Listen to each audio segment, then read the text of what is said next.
Ladies and gentlemen, my name is Ross Wright. I'm a celebrant from the charity Humanist Society Scotland. And I'm a gay man too. And so on behalf of Joe Schofield and Malcolm Brown, aka Malx, it gives me an astonishing amount of pleasure to welcome you here to this historic building on the eve of a historic day.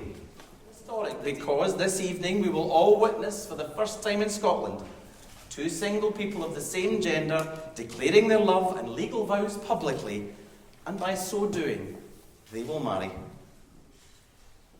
When travelling to another country, if introduced as a civil partner, there may be some confusion over that social significance of that status, but no matter where they travel, for Malx to introduce Joe as his husband will challenge and hopefully change the perception of those who hear it, and in a way will change the world. We've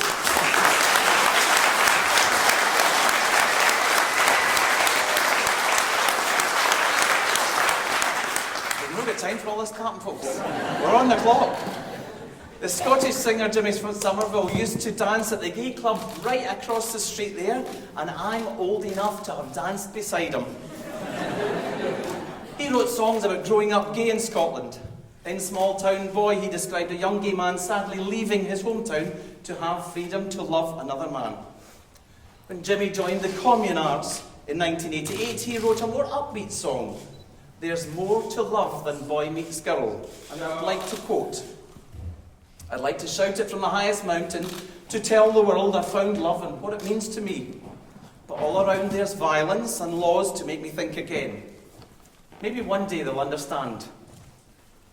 The 4th of February this year was the day our lawmakers in Holyrood did understand and changed the law with a huge majority, one of the biggest in the world, in favour of equality to Scotland's LGBT community. And there are MSPs here who took that landmark step, so can I ask we put our hands together for the MSPs and civil servants who brought about this change.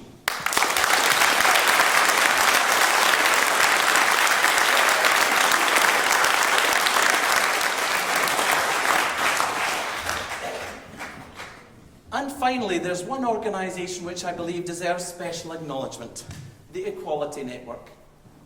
If it hadn't been for Tom French organising those joyous, public, positive events in which we all enthusiastically joined, and Tim Hopkins' years of tireless campaigning and scrutiny of detail, we would not have this equal marriage bill, one of the best and fairest in the world.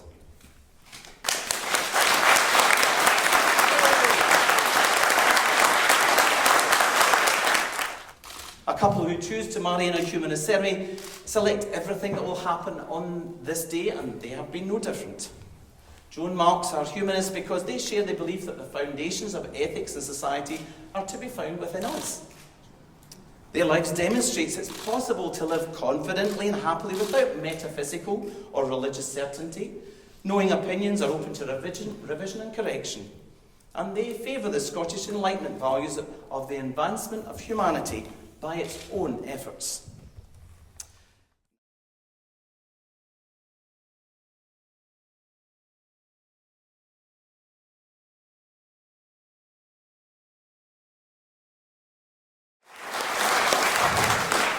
As we approach the special moment when equal marriage law takes effect, Joe and Malx have asked that in silence we salute those heroines and heroes of the past, lesbian, gay, bisexual and transgender people who refused to be treated as second best, who fought a great personal cost for the right to be themselves and to love who they choose.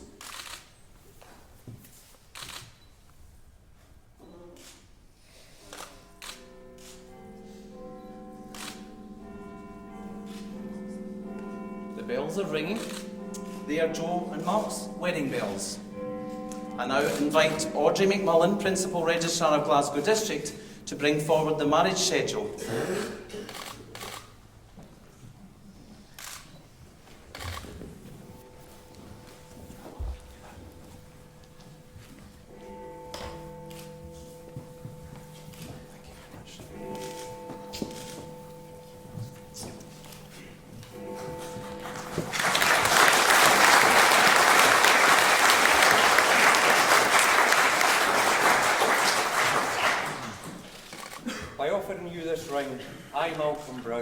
accept you, Joe Schofield, in marriage to be my lawfully wedded husband. By offering you this ring, I, Joe Schofield, accept you, Malcolm Brown, in marriage to be my lawfully wedded husband.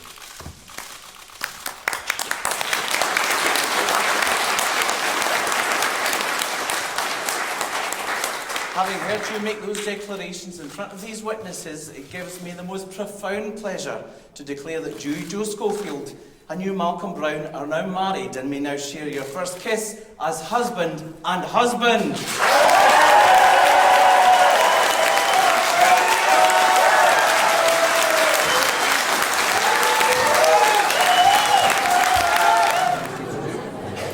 Sign the paperwork. With normal signature in that space there, please. Normal signature. Now, what does that scribble represent? Joe Schofield. So, Joe Schofield, if you put in. And finally, we finish this historic ceremony with a reading from one of our distinguished guests, the Scottish Makar. Liz Lochead will read her wedding sonnet for the first two grooms in Scottish history. Liz.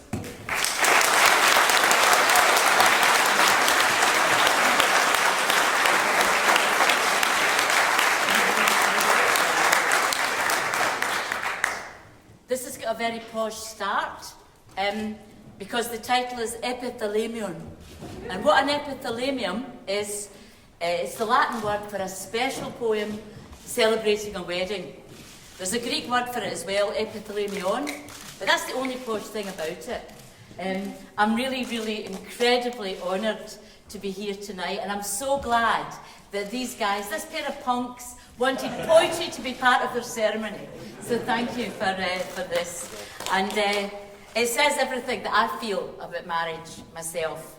So here we go. It's a sonnet, it's a proper sonnet that rhymes, and it's especially tonight for Joe and Malx. And thank you very much for inviting me and a wee bit of poetry here to the wedding.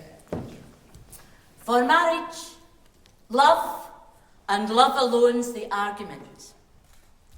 Sweet ceremony, then hand in hand we go, taking to our changed, still dangerous days our compliment. We think we know ourselves, but all we know is love surprises us. It's like when sunlight flings a sudden shaft that lights up glamorous the rain across a city street, or when unexpected spring's first crisp, dry breath turns the air champagne. Delight's infectious.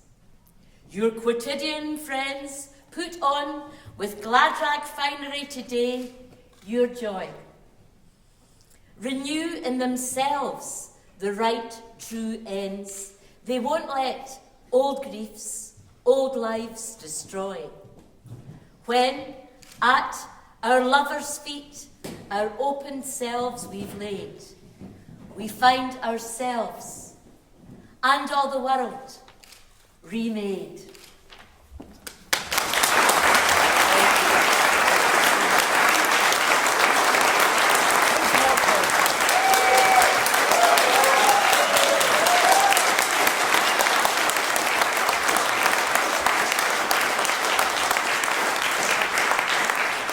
Ladies and gentlemen, the formal wedding ceremony is over and the celebrations are about to begin. So if you can, could you please be upstanding for the newlyweds, Joe and Malx?